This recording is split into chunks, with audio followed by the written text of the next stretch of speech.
እሺ እግዚአብሔር ይመስገን ኢየሱስ ጌታዬ አሜን ኢየሱስ ክርስቶስ ወዲ ሕያው አምላኽ እዩ እስኪ ካብ ዘለናዮ ክንትንስኢና ኩላትና ንኽብሪ እቲ ቃል ተንስኢና ከነንብቦ ኢና ሃሌሉያ ኢየሱስ ጌታ ጎይቶት እዩ ኢየሱስ ይገዝእ ኢየሱስ ይመልኽ አሜን ኣብ ልዕሊ ኩሉ ነገር ይመልኽ ኣብ ልዕሊ ኩሉ ነገር ይገዝእ ኣብ ህይወትና ከዓ ተፈቂድናሉ ይመልኽ ይገዝእ አሜን ፈቲና ደሊና ክንገዝኦ ከለና ኣብትናቱ ዘለዓለማዊ ዝኾነ ፕሮግራም መደብ የእትወና እንተደይ ፈቲና እንተደይ ተገዛእናያ ግን ከም ኣምላኽ ጥራይ ከም ገዛኢ ጥራይ ኩሉ ትናቱ ሕጋጋት ይገዛአና ማለት እዩ ሃሌሉያ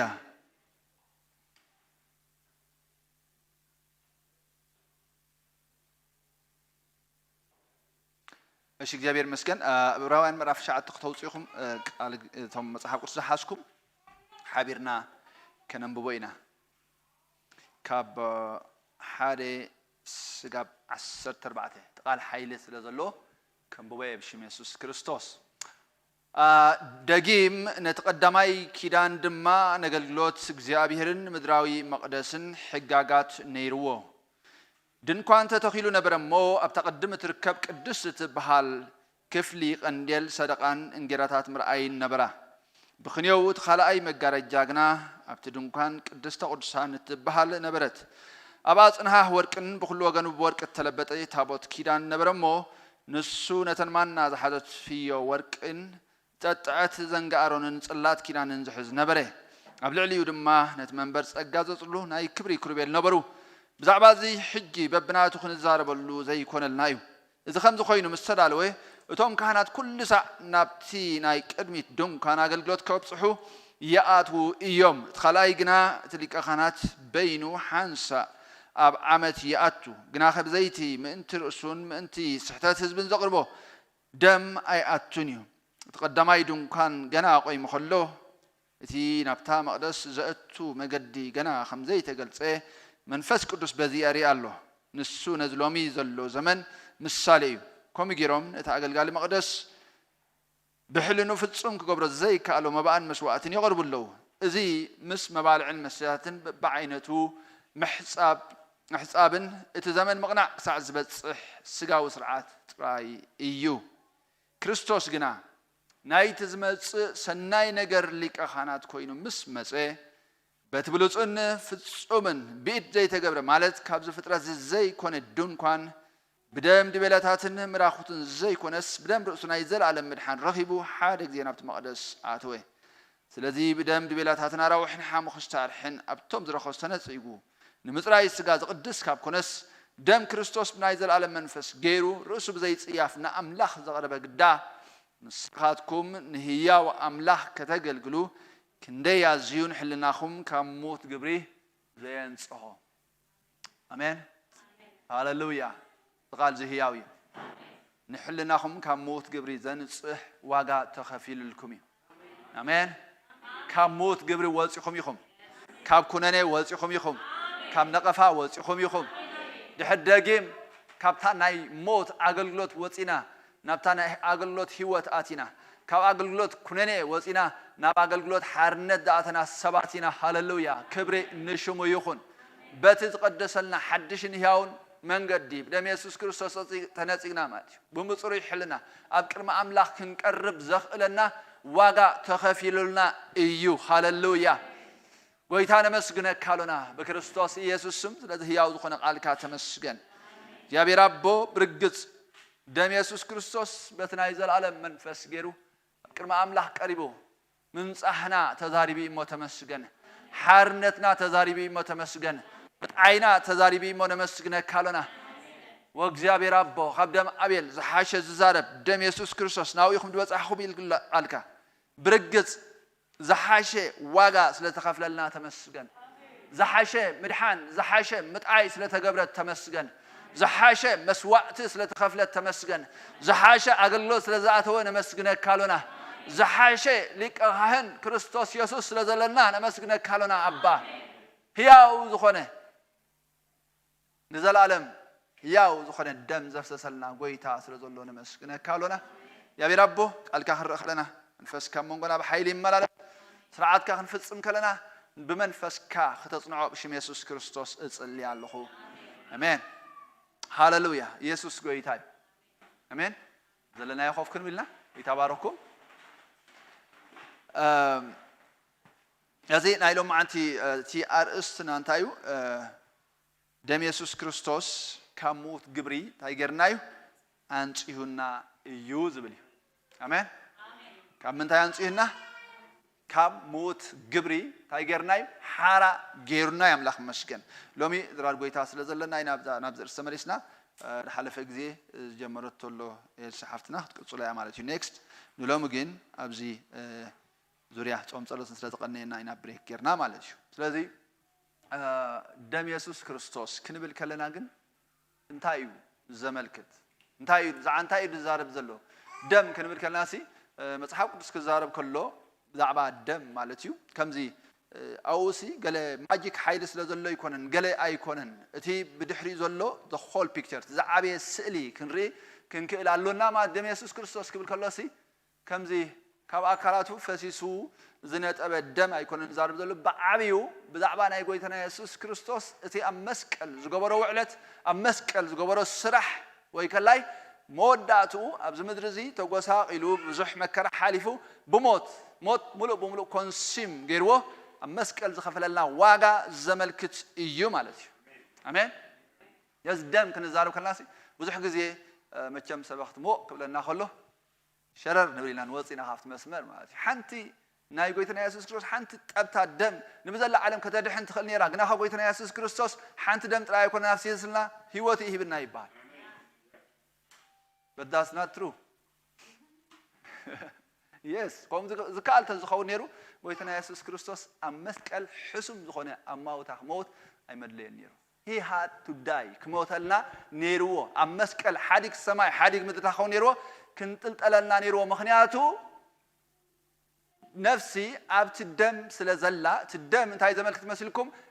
ነፍስኻ መሃብ ህይወትካ መሃብ ሙሉእ ዝኾነ ዋጋ ምኽፋል ላዕሉ ዘመልክት እምበር ጎይታና ኢየሱስ ክርስቶስ እሞኸም ተኾይኑ ዳኒ እሾኽ ተኒጎም እንታይ ገይሮም ድዮም ሰቂሎም ሊኮነን ድዮም ገይሮምሉ ኣብ ርእሲኡ ኸዓ ብበትሪ ገይሮም ሓርሞንዮም ደም ይፈስስ ነይሩ ገሪፎሞ ቀጥቂጦሞ ማለት እዩ ደም ጥራይ ኣይኮነን ካብ ስጉኡ ኸማን እንዳተበስቆለ ማለት እዩ እንዳተበጫጨቀ እንታይ ኸውን ነይሩ ይወድቕ ነይሩ ግናኸ ንሱ እኹል ኣይነበረን ንምድሓና ጎይታና ኢየሱስ ክርስቶስ ታጽዋዕ ብምልዓት ተሃገብራ ነይርዎ ማለት እዩ ክወስዳ ነይርዎ ዳስ ዋይ ኸዓ ኸቢድዎ ማለት እዩ እንታይ ዝገብር ዝነበረ ደም ረሃፅ ከም ደም እንዳነጠበ ከሎ ዝከኣል እንድሕር ዳኣ ኮይኑስ ዛጽዋዕ ካባይ ትሕለፍ ኢሉ ግናኸ ፍቓድካ ዳ እምበር ፍቓደይ ኣይኾን ኢሉ ምኽንያቱ ይነውስ ንምንታይ ከም ዝመፀ ማለት እዩ አሜን ስለዚ እግዚአብሔር ይመስገን እቲ ደም እንታይ ዘመልክት ማለት እዩ ነቲ ኣብ መስቀል ዝተሰርሐ ዕዮ ነቲ ኣብ መስቀል ዝተገብረ ስራሕ እዩ ዘመልክት ማለት እዩ ኣብቲ ምዕራፍ 9 ቁጥር 18 ድሕርና ስለ ተቀዳማይ ኪዳን እኳ ብዘይደም ኣይተቀደሰን ክብል ከሎ ኩሉ ግዜ ኣብ ተቀዳማይ ኪዳን እቶም ካህናት ወላፍ ተቀዲምና ወሪና ያለና ናብቲ ቅድስተ ቅዱሳን ከኣትው ክደኽሉ ይኸሉ ወይ ከላይ ነቲ ህዝቢ ምስ ኣምላኽ ከተዓርዋ ናይ መዓልቲ ምትዕራቕ ማለት እዩ ክቐርቡ ከለውሲ ኩሉ ግዜ ዝገብርዎ ነገር እንድሕር ዳኣ ነይሩ እንታይ እዩ ደም የፍስሱ ነይሮም ግን ከምዚ ጥባሕ ሓቢሎም ኣይኮኑ ደም ዘፍስሱ ነይሮም እንታይ ዝገብሩ ነይሮም ይቀትልዮም ነይሮም እንስሳታት እዮም እንታይ ዝገብሩ ነይሮም ይሓርድዮም ነይሮም ማለት እዩ ስለዚ ነፍሲ ኣብቲ ደም ስለዘላ ሙሉእ ዝኾነ ዋጋ ክኽፈል ከሎ እዩ ዘመልክተና ኣብቲ 22 እውን ዘሰየ ምዕራፍ ማለት እዩ ዘለና ኣብቲ ሒዝናዮ ዘለና ምዕራፍ ከምቲ ሕጊ ኣስታት ኩሉ ብደም እዩ ዝፀሪ ብዘይ ምፍሳስ ደምካ እንታይ የለን ይቕሬታ ኣይከውንን እዩ ብዘይ ምፍሳስ ደም ወይ ከላይ ብዘይ ሞት ሕጂታ ደም ትብልና እንታይ ንቀይራ ሞት ንቀይራ ሙሉእ بملو قويتنا يسوع كريستوس تاجر مالتيو هيوتو هيبي دمو تاجرنا أسيسلنا مالتي أملاح مسكن سلذي كله بمنتهى نصف لنا له بدم يسوع بدم نصفه له بزي مفساس دمكا يقريتها يلن الذي أملاح مسكن تدم كنزارب كلنا أنت إنا نزارب زلنا حجي موت نامنت بزعبة أبيل كزارب كلسي እግዚአብሔር ቃየል ከዛረበ ከሎ ደም ሐውኻን አባይ ጠራ አለይሎ ደም ሐውኻን እንታይ ዝዛርብ ዘሎ ዝተፈጋ አቤል ዲ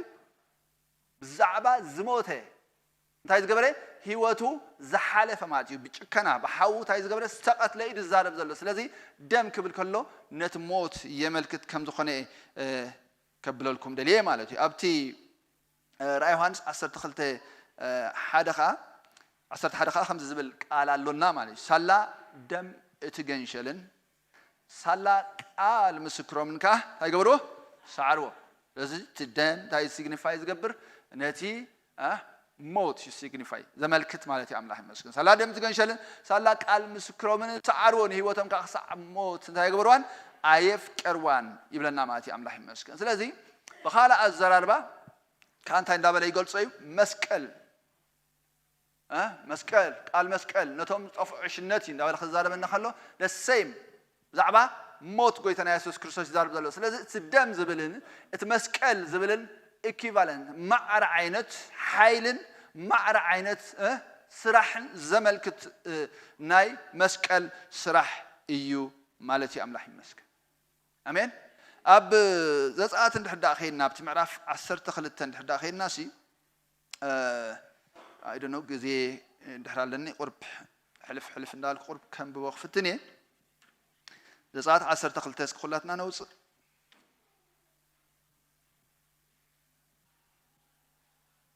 أو خزارب كله بزعباتي باسوفر وكلا بزعب تي زفاسق وقدامي ناي فاسيكا فتصامئنا نريو مالتيو خابزي زبقس ناي فاسيكا ترقم لذي اجزابهر أو حدا نقريوه مالتيو كابتي ماي بيت نن ماي بيت حدا جنشل حدا جنشل عندنا خا أبتوتر حامش عمت سجبره قدلو زي بلو تبعتها جنشل يخون الكوميلون هجي انتاي نمودات زليو تاي protect خبرهم دليو زيابير ستا خبرهم دليو كحلوهم كقصرهم كابت زطف كابت تقذف تا خبرهم دليو كبجوهم دليو مالش كبجوهم عند حدا خوينو جن تا خبرهم نيروم أبتي قامن أبت أقدامن لداتهم دم ملكت كجبرو نيروهم ملكت دم نزلوا بيت تقذف ويكلا ذات فق ملأخ كم تخلط حقبريلو كساقري ملكت زي بقولوا جنات حقبري تقذف كم زخنة ينقرنا ما يسولهم إسرائيل وين بب ماي بيتهم نن حد ماي بيت كه أخول زخنة دعول ما تقولوا زي بقولوا أقربهم بس خمسة تخوينا ما أبتنا إجزابير حلوة كأتو إنكلو نريهم جناحه تدم جن أبت الدم أيكون ندلت ماجيك مالتي أتي مستر سي أمتى يكون نزله أبتي دم أيكون نزله دم كم تصند حدا خوينو بجا أبكندي ويكلاي كال مسوات تاي قبل مالتيو يدلني رزاس واي خات دم كابيز مزله مالتيو كابتي مسواتي مالتي كال انسسا تسوي أو أبكندا خمالتيو نسخة متان بهوت كتنبر حلوة يقبر نير مالتيو إذا كن كينو سجاوي محلاوي كلاي كينو سجاوي من صح أبتي وش حلنا آتيو زجبرنا نجارينا ورا أو وش حلنا آتيو وكلاي أبتي وش أوي نايت سب من النت آتيو زعيو سرح أي نبرن كم يلنا له أبتي مرافش عتن رحلات ما يسلم آتيو كم تخين مستدلوا إتهم كهنات كل ساعة أبتنا يكرم الدنكان أقلقلوت كبس حوياتو يوم أبتخال أي جنات لك أخنات بين وحنسا أب عمت يأتو جناخي بزيتي رأسون من تسحتات هزبون زقربو أي أتون إيو تقدم أي دنكان قوي جنا قوي مخلو إتنابت بيت مقدس زأتو من قد جنا خمسة يتقص من فاس قدس بزي يريالو أبتقول شعة شعو نسو نزلوا مزلوا الزمن مساليو كم جرم تأجل قال مقدس بحلنو فلسم قبر زي كالمسواتين مبان مسواتين يقربوا اللو نابله يزار ماتي لذي أبزي من البات انتاي significance لذلوا انتاي متحاس لذلوا إمسانا إذن إبراهيم صحافي ندي بوليكران زقبر زنبرم مخاني زحالف أنا قرب زنصار نازل ويون نقول تنا يسوع كريستوس كل مخلطش عمد فسدم سن تايم تحاس لذلوا إمسانا زبل حتى خلا علي خلوا خون جناخه أو نجيرنا لماتيو نايلو كسا حجيلو حجون كم ذا عينت نابرا زنوبرو ألو يزبلنا زلو بمن تاي زنوبرو مالتهم نحل النوم كموت قبري كان صهم زي خل سرعات لا قبرو زملا لسو ويكلاي زعيو سبات ألو يبلنا له جناها أبتي قطر أسرت حدا خيدو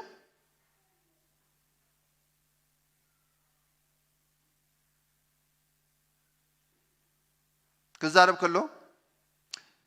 جناها كريستوس جناها يتمس سنة نجر ليك خانة تكون مسمى بتبلوتن فتشومن بيد زي تجبر مالت كابز فترة زي كون دونكان بدم دبلات هاتم راحتون زي كونس بدم رأسون عايز العالم رحان رخيبة حد جزينا بتمقدس آتو مسؤولة سلازي دم دبلات هاتن أروحين حام وخشي أرحن زخلو سي لمن تعيز جبر زل الوقت ساعة الزمن مقنع زمن سجاو سرعات راي يجيل والله نتايد راي لو كينو سجاو سرعات أبتبولي كدان حدا عيو حدا سرح نيرو سخاتا يقبر نيرو نمقداس سقا يتأكم نيرو الولو أبزنا يحدش كدان جين اند حدا تغيرو خم عين السرعات نا انسساتات اند حدا تغيرو سقا وسرعات رايو كسام عاس دقلقل نير ماتيو كساعة الزمن مقنع الولو زمن مقنع زولو زولو خابتو قويتنا يسوس كريستوس مسيو مسوعة الزخفلولو خابتو قويتنا يسوس كريستوس مسيو ناي مسكال سرحالو ايو زي جمر مالتي الذي كسبت زمن مقنع زمن سجاو سرعتي إيو نيرو نحنا جن يدل الله حج أبي زلنا السباتنا أبتي ناي مقنع زمن زلنا ويكلاي أبتي قويتنا يسوع كريستوس تايز قبر ماتيو ناتو ملأت مجابينة زريالو بكريستوس يسوع دحنات كوينا بزي ناي وشي نقفها نملالو سلو زلنا سبات إنا مالتي أملاح مسكن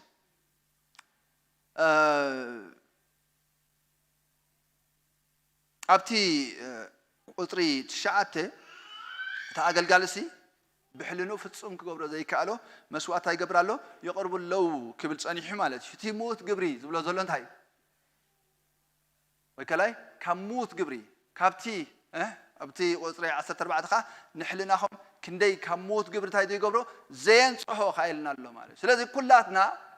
حاد جزيه ناملخ به كبل زي خل عينت نابراز نبرنا سباتينا حدارينا كنت عينت سباتي دزالب زلو توابلي كدان سوء نبر مسوات سين حل النوم تحقبرم زخل نصح قبرم زخل عينت مسواتي اي تخفلن نيرو سلاذ كل غزي املاح قرب خدالي خلو تحقبر نيروم ننغزيو مسوات خغبرو نيروم مثلك خانات كوان رأسو حنت معلتي عمت نبت قدس قدسان كأت خلصي بزي زدم زخا نتوم سبعة رأي كيكون ده حزب رأي خون مجمر ياسر رأسو ده حال كاسر حزبي ده حزمة دم حزي تقرب نيرماتي قلنا هذه نمنم نفس من نازب صح عينت سرعات كم زي نبره ينقرنا تصح مالتي حجين بلالو حدش معرف كم استخفت مالتي حجون باي ذا واي حجون اب حدش كدانون عند حدا بناتنا بيرفكشن بناتنا صعري بناتنا بقعات بناتنا خلت ابقر ما املاك نقرب فتينا مالتي كل غزي زي بقعنت كل غزي كوناني كل غزي زي نصه سب مخانات حقبرنا كوندم حقبرنا حلنا مالتي غنا تفتح نتوم ابلي كيدان زنبرو أقدمهم مالتي أقدمهم نبي نفت مسكال النات أمته خبر حق تساليهم زحلفوا عندنا أنا خا دروس تفصلنا مخ كل جزينة مسكال كريو خلنا جنام لحم مسكن تاين خونينا حلنا كموت قبر الناس هو تهنقبنا خيا نأملح بحجوس لبي جلتي زي كونه ويكلاي حلنا ناسي ندانا قفنا زي كونس ولد أملاح مخنا إننا مسكرنا أما أملاح قبلات مخنا إننا مسكرنا ما تي أملاح مسكن ناوشتي تقدسان هاتينا أنا أملاح تهنقبرلو كنا قلقلو بقعات تواهبنا يبلنا له آمين أسواي مسح قدس دارب خلو نتوم بكريستوس يسلو كوناني يبلو من بلنا كوناني يبلو من لنا لذي condemnation نحضر سمعكم الله خينو زي بقولنا سمعكم نحضر الله خينو نامن تأمتو نابتي أمسكال استسقله أمسكال استخفله واقع ناو تأمتو دنا حدا جزء كم ريرنا هنا إحنا هايلو ببدلنا بأبسنا موتاس نبرنا نتنا حسابن ناي سجان دليت إننا جبرنا ببحرنا دقوطع زنبرنا حتياتنا موتاس زنبرنا إلنا إفسان كلتا معرف حدا خزالكم إفسان كلتا وطرح حدا خزالكم نعاهم متى هاي جبركم هي وان جبركم لنا ما تيام الله يمسك آمين قالتم ببناء صبوي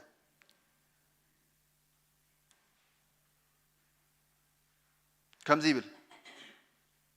نأخذكم قدم كم نبرز عالم زيها خمت منفس حجة أبتم دك زي مزاز قبر زلوا حلقة سلطان أير اتملالسكم حجي حلقة سلطان أير الله ويكلاي جزاز عالم زيها نزل عالم نزل أوان نزل الزمن زجز جزائي الله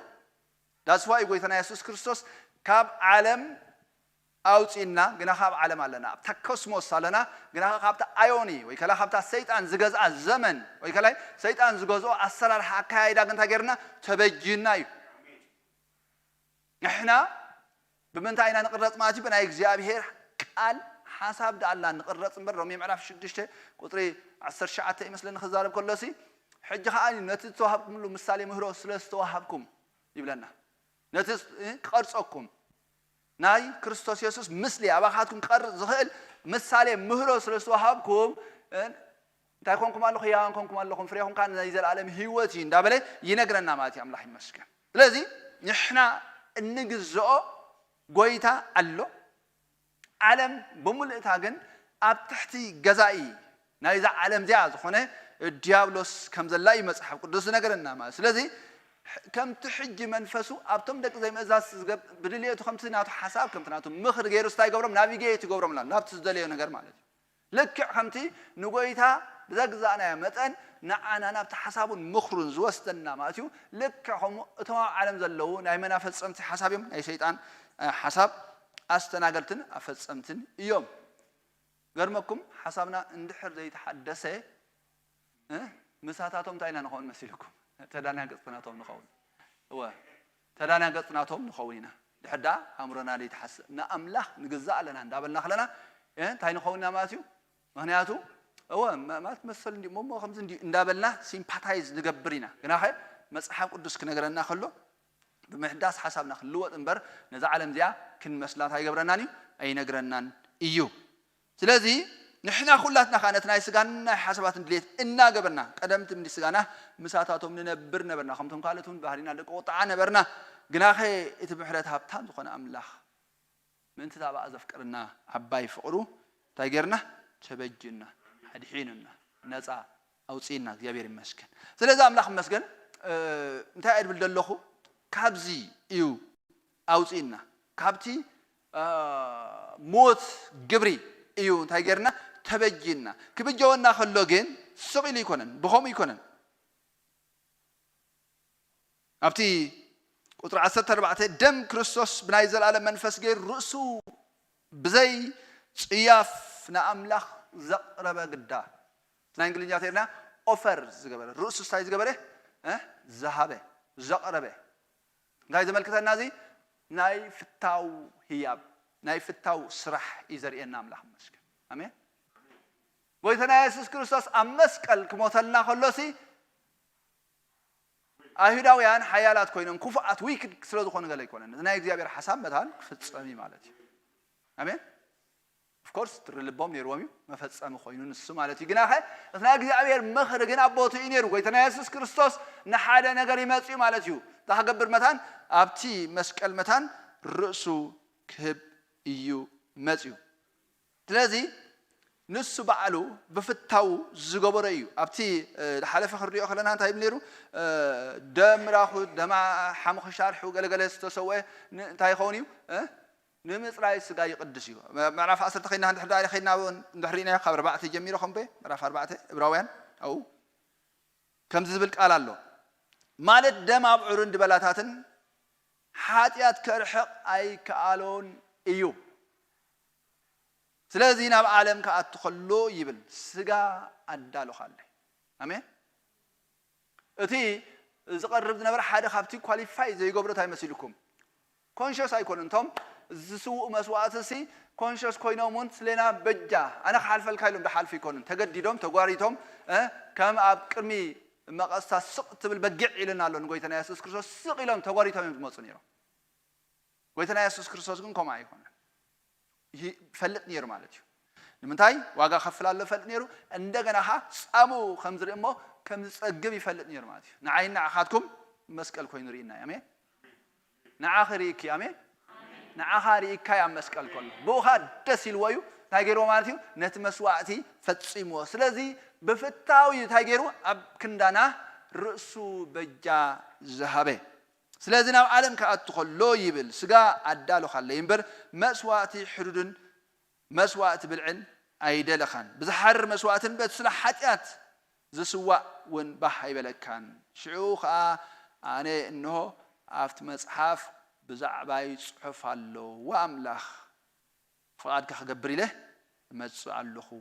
በልኩ ኢሉ ድሓርካ እንሆ ፍቓድካ ክገብር ኢለ ብቁጥሪ 9 ወርድ ኢለ ፍቓድካ ክገብር ኢለ መጽእ ኣለኹ በለ ምእንቲ ነቲ ዳሕራይ ከጽንዕ ኢሉ ነቲ ቀዳማይ ሰዓሮ በዚ ፍቓድ እዚ ረይወታ ፍቓድ ትብል በዚ ፍቓድ እዚ በዚ ዊሊንግሊ ብሓጎስ ደስ ኢልዎ ዝገበሮ ጎይታና ኢየሱስ ክርስቶስ ስራሕ በዚ ፍቓድ እዚ በቲ ሓንሳእ ንሓዋሩ ዝኣክል እተሰወየ መስዋዕቲ ስጋ ኢየሱስ ክርስቶስ ተቐዲስና ኣሎና ኢሉ ኣምላኽ መስገን ስለዚ እቲ መስዋዕቲ ብፍቓድ ዝቐረበ እዩ እንደገና ከዓ ብፍቓድ ጥራይ ደይኮነ ከዓ ኣብ እንታይ ኢሎ ደም ኢየሱስ ክርስቶስ ብናይ ዘለዓለም መንፈስ ገይሩ ርእሱ ብዘይ ጽያፍ ኣሜን እቲ ብዕራይ ኣብ ቅድሚ እቲ ብዕራይ ወይ ከላይ ተላም ትገለ ከቕርቦ ከለውን መስዋዕቲ ኣብቲ ቅድሚ ካህን የምፅዎን ንገና ኣብቲ ድንኳን ምርኻብ ሲቐርቦም ኣብ ቅድሚ ኣምላኽ መታን ፍቱው ክኸውን ኢልዎ ግና ፍቱው ክኸውን እንታይ ክኸውን ኣለዎ ኢሉ ጎደሎ ዘይብሉ ኢልዎ ኣሎ ዘለዋን ዘፀኣት ብዙሕ ቦታታት ኣለና ዘህውልቅ ኩሉ ጠቒስዎ ኣሎ እዚ ግዜ የብለ ኢና ውኸይድ ስለዚ ጎደሎ ዘይብሉ ህያው ዝኾነ መስዋዕቲ ብዘይ ነቐፋ ብዘይ ዝኾነ ይኹን ጉድለት ዝተገብረ ምዃኑ ንርኢ ማለት እዩ without any blemish ይብለና ኣሜን ስለዚ ደም ኢየሱስ ክርስቶስ ብናይ ዘለዓለም መንፈስ ገይሩ ርእሱ ብዘይ ጽያፍ እስኪ ኣብ ጴጥሮስ ኬድና እንድሕዳር ኢና ኣብ ሓድሽ ኪዳን ሳማራይዝ ብዝኾነ መንገዲ ጴጥሮስ 1 ቁጥሪ 19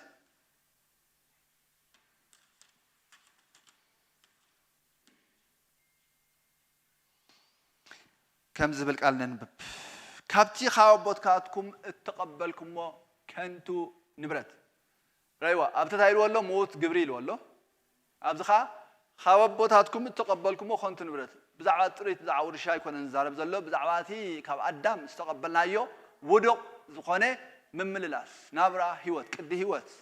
بحطيات استملكه بحطيات استغزه استسعره هيوت يدزارب زلو ماتي ስለዚህ ታይሉ ካብቲ ሓቦታትኩም እተቀበልኩም ሞ خنቱ ንብረትኩም ከም ብደም እቲ አበርን ርኽሰትን ዘይብሉ ገንሸል አሜን በምንታይና ተዓሊግና አበርን ርኽሰትን ዘይብሉ ደም እቲ ገንሸል ክብርና አምላኽ ይሁን ተዛ ሓደ ካብቲ ፍታው ኮይኑ ጥራይ ደይኮነ አምላኽ መስገን ኣብዚ ምድሪ ዝኽመላለስ ከሎ ጎይታና ኢየሱስ ክርስቶስ ሰብ ኮይኑ ሰብ ዝኾነ ክርስቶስ ዝሰውኦ መስዋዕቲ ኢና ንዛረብ ዘለና ማለት አምላኽ ይመስገን ክመላለስ ከሎ ኣብዚ ምድሪ እዚ ብዘይ ነቐፋ ብዘይ ነውር አምላኽ ኮይኑ ይኮነ ንዛረብ ዘለና ኣብዚ ምድሪ እንዳተመላለስ ከሎ ኦፍ ኮርስ ሂ ዋስ ቲዮስ አንትሮፖስ አምላኽ ዝኾነ እቲ ሰብ ዝኾነ አምላኽ እዩ ስጋ ለቢሱ ክመላለስ ከሎ ኣብዚ ምድሪ ዝግና አምላኽ መስገን አምላኽነቱ ሓድግ ስለ ዘይከል ኣብዚ ምድሪ እንዳተመላለስ ከሎ ፍጹም ሰብ ፍጹም አምላኽ ይነሩ ግናኸ መምልላሱ ግን ከም ሰብ ኮይኑ ተመላለሱ ክመላለስ ከሎ ግን بزي بحاتيات بخلو خمسة خمانا سفتني له طمي له صمي له دخيمي له نبعي لنا له ببزح من قدم عارفين هاي سب بحرير إن له لنا جناح أملاخ مسجن كم سب جنت هاي جبرن بحاتيات أي تفتنا أمين سلازي نقفها زي بلو أبر زي بلو ندقنا رخصة أبرن زي بلو جنشل بخبر دم كريستوس مبر بتأفع نجار ببرر ويس بوركي أيكونكم دايلو خونكم استعدكم لنا الله أمين واقعهم كبري أمين ዋጋኹም ክቡር እዩ ሰይጣን ሓይሊ ጸሎትኩም ኣይኮነን ዘፍርሆ ሰይጣን ዘፍርሆ ሓይሊ ፍልጠትኩም ቃል ኣምላኽ ኣይኮነን ሓደሽ እንድሕር ኣለኹም ሎማዓንት ብክርስቶስ ኢየሱስ እንድሕር ኣለኹም ኮንኩም you are a terror to the kingdom of the devil ናይ መንግስቲ ሰይጣን እንታይ ከምስኻትኩም ሓደጋ ኢኹም ምክንያቱ ተኸፍለልኩም ዋጋ ይፈልጥ እዩ እንታይ ተገይረልኩም ይፈልጥ እዩ አሜን ለዛ አምላኽ ይመስገን ከምዚ ዝኣመሰለ ዋጋ እዩ ተኸፊልልና what for ሕልናና ካብ ሞት ግብር መታን ክነጽህ ወይ ከላይ ቆሮንቶስ ምዕራፍ 3 ኸይና እንድሕራናዮ ካብታ ናይ ሞት አገልግሎት ናይ ኩነኔ አገልግሎት ወፂና መታ እንታይ ክንከውን አገልገልቲ ሓድሽ ኪዳን ክንከውን ስመታን ከአልቲ ክገብረና ኢሉላ ትዝገርም እታ ናይ ሞት አገልግሎት ታ ናይ ኩነኔ አገልግሎት እንደገና ከማን ክብርቲ ይልዋሎ ገርመኩም ክብርቲ ግና ኸ ብምኽንያት ተኻብኣ ዝበልጽ ዘለዋ ክብሪ ነተቀዳም ካልአይቲ ክብሪ ዝበልጽ ክብሪሲ እቲያውን ክብርቲ ኮነትን ይልዋሎ ወዳቱ እምበር መጀመርያ ክትኣቱ ከላ በክብሪ ኣትያ ምክንያቱ ሙሴ ኣብ ትኸረን ክጽቅበል ከሎሲ እስራኤላውያን እንፈርህን እንቀጥቀጠን ኣለና ክሳብ ዝብሉ እግዚአብሔር በቃ ሙሴ ባዕልኻ ተዛረበና እግዚአብሔር ኣይዛረበና ክሳብ ዝብሉ ብኸምዛ ዓይነት ብክብሪያ እታ ኺዳን ኣትያ ግና ኸ ብምኽንያት ነታ ካልአይቲ ዝዓዘዛ ክብሪ ግንሳው እንታይ ተባሂላ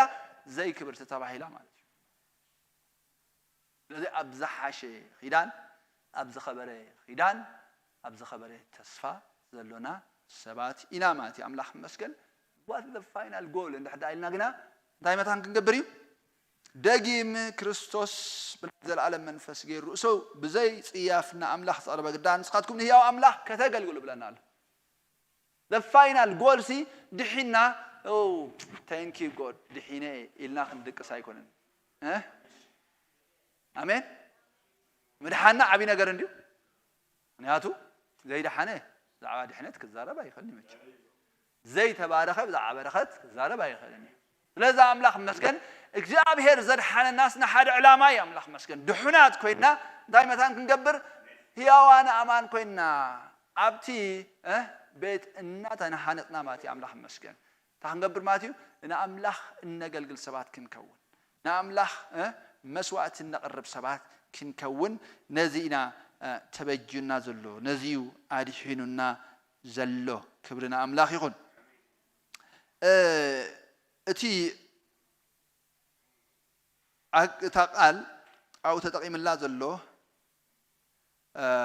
ላትሬን እያ ትብል ሞስትሊ ምስ ምንታይ ተተሓዘት እያ መስልኩም ምስ ስግደት ምስ ምዕጣን ምስ ህይወትካ ምግዛእ ወይ ከላይ ርእስኻሲ ሞት ሽታ ንኣምላኽ ባሕ ዘብል መስዋዕት ጌርካ ከምውፋይ ዝተተሓዘት ቃልያታ ከተገልግሉ ትብል ማለት እዩ ኣምላኽ መስገን ግና ኸ ተገልግሉ ትብል ካቴጎሪ ብሓፈሹ ኣብ ክልተ ክንመቕሎ ንኽእልና ማለት እዩ ሓደ እቲ ናይ ምንታይ ኣገልግሎት ማለት እዩ ናይ እንታይ ክንብሎ ኢና ናይ ፕሪስትሊ ኣገልግሎት ወይ ከላይ ናይ ክህንነት ኣገልግሎት ናይ ምዕጣን ኣገልግሎት እዩ ዘመልክት ማለት እዩ ሓደ ሞስትሊ ናብኡ ገዛ እያ ትእዛዙ እዚኣ እቲ ካልኣይ ከዓ ናይ ባርያ ኣገልግሎት ወይ ከላይ ርእስኻ ንኣምላኽ ተዋሂብካ እተገልግሎ ኣገልግሎት ወይ ከላይ ናይ ሰርቫንትሁድ ኣገልግሎት ማለት እዩ ኣምላኽ ይመስገን እዘን ክልቲአን ደሓቁፍ ሓሳብ ኣለዋ ግን ሞስትሊ ናብቲ ናይ ክህንነት እትኸይድ ሓሳብ እያ ማለት እዩ ላጎይተና ኢየሱስ ክርስቶስ እውን ኣብ ኤፌሶን ኣብ ወንጌል ዮሃንስ ምዕራፍ 4 ክዛረብ ከሎ ብዛዕባ ሳምራዊት ሰበይቲ ክዛረብ ከሎ ነታ ሰበይቲ ሲ ክስገደል ዘሎ ቦታስ ኣብዚ እዩ ኣቦታትኩም ግን ኣብ ኢየሩሳሌም ክስገድ ዘለዎ እዮም ድብሉ ኢላ ምስ ተዛረበቶ ኣቲ ሰበይቲ ኢልዋ ብዛዕባ ዓይነት ናይ ታሪክ ክርክር ከኣቱ ይደለየን ጎይተና ኢየሱስ ክርስቶስ ሰበይቲ ኢልዋ ምድሓን ካብ ኣይሁድ ስለ ዝኾነ ኣቦታትና ዝፈልጡ እዮም ዝሰግዱ ኢልዋ ንስኻትኩም ግና ዘይትፈልጡ ኢኹም ዝሰግዱ ግና ኸ ድሕር ሕጂ ነቦ ኣብ ዝኾነ ኣብቲ ዘይስገደላ ንኣምላኽ ብሓቅን ብመንፈስን ትስገደላ ሰዓት ክትመፅያ ንሳ ድማ ሕጂ ኢልዋ ኣምላኽ መስገን ኣሜን ሕጂ እቲ ሓቅን መንፈስን ኢልዎ ዘሎ ምስ ምንታይ ኣተሓዝዎ መሲልኩም ምስቲ ካልኣይ ቆሮንቶስ ምዕራፍ 3 ዘሎ ነተሓዝዎ ከምዚ ብመንፈስ ኮንካ ገለገለ እትው ኢልካ ገለ ኣይኮነን ንዛረብ ዘሎ እንታይ ማለት እዩ አገልግሎት መንፈስ ሲሏል ነው ዘይ ሐዲሽ ኪዳን አገልግሎት ማለት ያምላህ መንፈስ በተናይ ሐዲሽ ኪዳን ቅዲ በታናይ ኩነኔ በታናይ ሞት ዘይኮነሲ በዛናይ ሐዲሽ ኪዳን መንገድና አምላህ ተሐገብልኹ ጅምር ይኹም ከተሰግዱሉት ጅምር ይኹም ወይ ከላይ ናብ በዘይ ከልካለ ማለት እዩ ንያቱ እቲ መስዋዕት ከቅርቡ ከለው አመንጎ እንታይ ናብቲ ውሽጥ ቅዱሳን ዘእቱ መጋረጃ ገና ከምዘይ ተኸፍተ የርኢ አሎም ሽብለና ጸኒሑ ንሱ ተኸፊቱ ሲና አምላህ አመቅደስ አትይኹም አሜን ናአምላህ አበይኮንኩም አመቅደስ አትይኹም ብራሕቂ ብልኡኽ ሊቃሃናት ብምልአኽ ዘይኮነስ አምላህ መስገን ኢየሱስ ክርስቶስ ሓንስቲ መንገዲ ቀዲሱልኩም ስለዝኣተወ ታገብሩ ትኽእሉ ኢኹም ናኡ ምእታው ዕድል ኣለኩም ይዝብለና ዘሎ ማለት እዩ አምላህ መስገን አው አትይኹም ለአምላህ ታገብሉ ዕጣን ክትዓጥልሉ ዕድል ኣለኩም ይብለና እዚ ኣብ ግብረ ሐዋርያት ምዕራፍ 13 እንድሕዳሪናዮ እቶም ኣብታ ኣብ አንጾኪያ ዝነበረት ማሕበር ከኣኒ መምህራንን ነቢያትን ነበሩ ይሉሎ መምህራን ነቢያትን ይልዎም ዘሎ ነቶም ኣብኡ ዘለው ተጠቂሶም ዘለው ሰባት መምህራንን ነቢያትን ከም ዝነገሩ ይነግረና ማለት እዩ ሓደ ግዜ ሚስ አንደርስቱድ ኮነ ያስተያለና ማለት ከምዚ ጸጋ ያዓቢ ገለ ኖ ጸጋ ያዓብኒ ግን እግዚአብሔር ግን ዳይቨርሲቲ ኦፍ ጊፍትስ አሎ ብዙሕ ዝዓይነቱ ጸጋ ናይቲ ብዙሕ ዝዓይነት ጸጋ መገብቲ ክንከውን ካ እግዚአብሔር ታገርና ዘሎ ማለት እዩ ጸዊዕና ዘሎ ማለት እዩ አምላህ ኣብ ሓደ ሰብ ዳይቨርሲቲ ኦፍ ጊፍትስ ሃገብር ይኽእል እዩ ማኒፌስት ኸውን ይኽእል እዩ ኣብኡ ንበዓል ባርናባስ ንበዓል ጳውሎስ መምህራንን ነቢያትን ኢንክሉድድ ኮይኖም ጸኒሖም ሲ ናበይ ልኢኾም ንሚሽን ልኢኾም አፖስትልስ ኮይኖም ተላኢኾም እንድሕዳ ደሊኹም ሞር ሕተተለኩም you can get me personally ማለት ያምላህ ይመስገን ትራውን ተወልም ተዘይኮነ እንታይ ማለት መምሃራን ነቢያትን ተባሂሎም ጸንሑሲ as apostles ተላኢኹም እንታ ሀገብሩ ከለው ይዝግና ንአምላህ ክሰግዱን ታገብሩ ከለው ከገልግሉ ከለው በጾም ጸሎትን አምላህ ከገልግሉ ከለው ብለና እታ አምላህ የገልግሉ ዝብለና ዘሎ ታ priesthood ministry ብዛዓቲ ክህንነታው ዝኾነ አገልግሎት ይዛረብ ዘሎ ናሕድዶም ኣይኮኑን ቃል አምላኽ ሸርጽ ጋር ነው ናሕድዶም ኣይኮኑን አጋር ተሓጻጸው ዲሮም ናሕድዶም ኣይኮኑን መግቢ ቆርሱ ማዓድል ሰርዑ ነይሮም ታይም ገብሩ ነይሮም ማለት ነው አምላኽ ብዕቤቱ በስልጣኑ በግርማው የገልግልዎ ነይሮም ማለት ነው አምላህ ይመስገን አሜን እግዚአብሔር ጥራይ ተገልግሎላ አገልግሎት አለ that's the higher calling ናትና ማለት ነው አምላህ ይመስገን ስኻታዩ አምልኾይ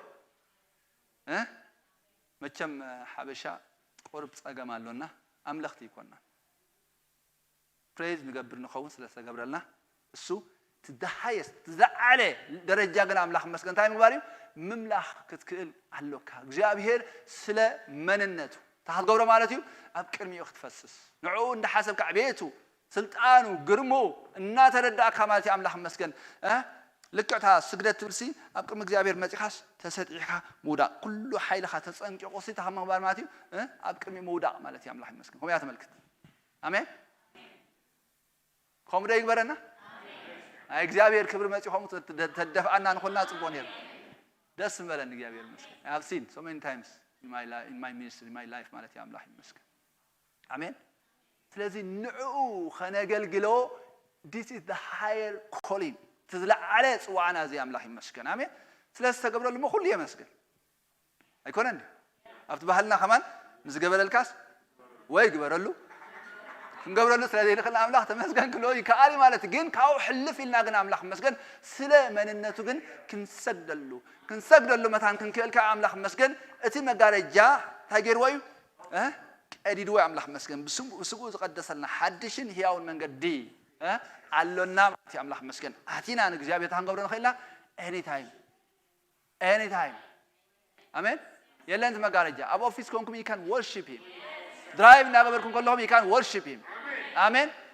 እግዚአብሔር ይመስገን እንታይ ስለዚህ እቲ መጋረጃ ሐንሳብና ሐዋርን ስለ ተከፍተ ማለት አምላህ ይመስገን ክብርና አምላህ ይሁን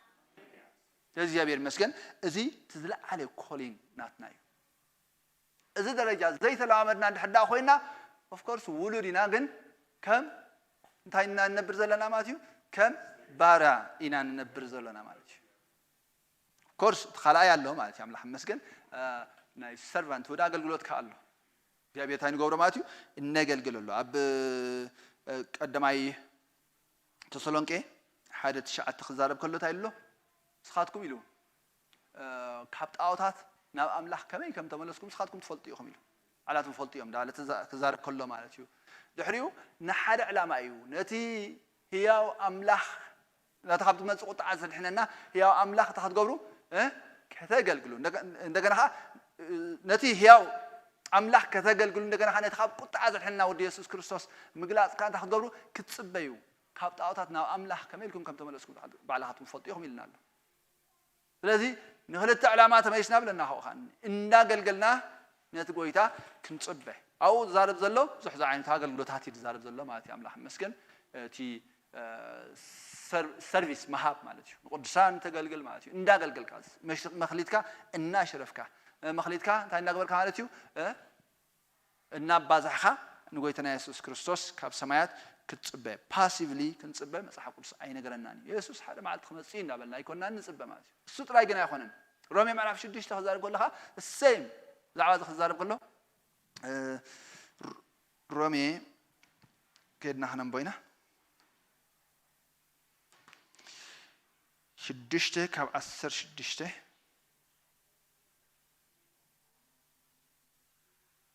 ከም ዝብል ቃል ኣሎ ንምእዛዙ ባሮት ክትኮኑ ርእስኹም ንትህቦ ኦኬ this is servant with ይለኩምሽ ለዝና ኣምላኽ ከም ባርያ ጌርካ ርእስኻ እንታይ ትገብር ትህቦ ማለት እዩ ባሮት ኃጢአት እኳ ነርና ንኣምላኽ ሞ ደስ ይለና ንህቦ ማለት እዩ ኣምላኽ ይመስገን ኣሜን ስለዚ ንምእዛዙ ባሮት ክትኮኑ ርእስኹም ንትህቦ ንኃጢአት እንተኾይኑ ንሞት ንምእዛዝ እንተኾይኑ ንጽድቂ ነቲ ትእዘዝዎ ባሮት ከም ዝኾንኩም ዶ ኣይትፈልጡን ኢኹም ቀደም ባሮት ኃጢአት ነርኩም ኢኹም ሞ ካብ ኃጢአት ሓራም ስወጻኹም ንጽድቂ ተገዛእኹም ኣሜን ንጽድቂ እንታይ ገበርኩም ንጽድቂ ዋው ንጽድቂ ዝተገዘአ ሰብ ብጽድቅኻ ይገዝእ ማሪ ሆነት ዝብለና ትሕቲላ ልዕሊላ ብምዕራፍ 5 እቶም ትርፊ ጸጋ ውህበት ጽድቅን ዝተቐበሉ ከዓ ኣብ ህይወት ኣዝዮም ብዙሕ ክገዝኦም ኢሉ ክዛዝማ ከሎ ነታ መጽሓፍ ከዓ ነታ ምዕራፍ ከዓ ታይሉ ብጽድቂ ተገብሮም ክገዝኦም ኢሉ ኣምላኽ መስኪን ብጽድቂ ዝገዝእ ወይ ከላ ብህይወት ዝገዝእ መን እዩ እንድሕዳኢልና ንጽድቂ እንታይ ዝገበረ ሰብ እዩ ዝተገዝአ ሰብ እዩ ስለዚ ካብ ኃጢአት ሓራ ምስ ወጻኹም ካብ ኃጢአት ሓራ ምስ ወጻኹም ዝብላ ዘሎ ነታ ኣዳማዊ ኃጢአት እያ ዝዛረብ ዘሎ ካብ ኃጢአታት ኣይኮን ሲንጉላር ሲን ታ መበቆላት ኃጢአት ታ ሞት ግብሪ ተንብረና ዝነበረት ኃጢአት ካብ ሓራ ምስ ወጻና ስታ ኮይና ኢና ዝብል ዘሎ ንጽድቂ ተገዚእና ኣሎና ነቲ ተዋህብሞ ምሳሌ ምህሮ ካብ ልቢ ስለተኣዘዝኩሞ ግና ንኣምላኽ ስብሓት ይኹን ነው ብለና ኣምላኽ መስገን ኣሜን ስለዚ እግዚአብሔር መስገን ነቲ ዝተዋህበና ምሳሌ ምህሮ እንታይ ክንገብር ክንግዛእ መመልሽና ኣምላኽ መስገን እንታይ ክንገብር ማለት እዩ ሙሉእ ህይወትና ሙሉእ ናብራና እንታይ ክንገብሮ ክገዝኣና ክንፈቅድ እዩ መጽሓፍ ቅዱስ ዝነገረና ማለት እዩ ኣምላኽ መስገን ኣብ 22-23 ድሕሪና እውን ኣስባ ኃጢአት ስሞት እዩ ኢሉ ኣምላኽ ግና ብክርስቶስ ኢየሱስ ጎይታና ናይ ዘላለም ሕጂ ግና ካብ ኃጢአት ሓራ ስለ ዝወጻኹም ንኣምላኽ እውን ስለ ተገዛእኹም ፍሬኹም ንቅድስና ኮይኑሎ መወዳእትኡ ኸ ናይ ዘለዓለም ህይወት እዩ ኢሉ ኣምላኽ መስገን ነዛ ኣምላኽ መስገን እታ ቁጥሪ 18 ብፍላይ እታ ነቲ ተዋሃብኩሞ ምሳሌ ምህሮ ካብ ልቢ ልክዕ ጎይታና ኢየሱስ ክርስቶስ ዊሊንግሊ ፍታው ናብ መስቀል ምስ ከደዩ እዚ ፕሮቪዥን እዚ ናባና እንታይ ገይሮ ማለት እዩ ኣምፂዎ እዚ ኣቕርቦት እዚ ዓይነት ጸጋ ናባና ዘምጽኦ እንታይ ምስ ገበረ ማለት እዩ ብፍታው ንሕና ኸ ኣምላኽ መስገን ብፍታው ነቲ ዝተዋህበና ምሳሌ ምህሮ ወይ ከላይ ነቲ ክቐርጸና ንምስሊ ወዲ ኢየሱስ ክርስቶስ ከምስለና ዝተዋህበና ምሳሌ ምህሮ ፈቲና ክንህቦ ከለና ኸ ኣምላኽ መስገን ፍሬና እንታይ ይኸውን ንጽድቂ ይነብር ይኸውን ኣሜን ፍሬና ንጽድቂ ይኸውን ወይ ከላይ ብህይወት ንገዝእ ብጽድቂ ንገዝእ ስለዚ ኣምላኽ መስገን ዝተኸፍለልና ዋጋ ክቡር እዩ ዋጋኹም ክፉል እዩ ዋጋይ ክቡር እዩ እግዚአብሔር ይመስገን ነዚ ናይ መስቀል ውዕለት ክንሓስብ ኩሉ ግዜ ይግባና መጽሓፍ ቅዱስ ክዛረበና ከሎ ብዛዕባ ዝራር ጎይታ ነቲ ብትወስዱ መጠንሲ ሞቱ ትነግሩ ኢኹም ለና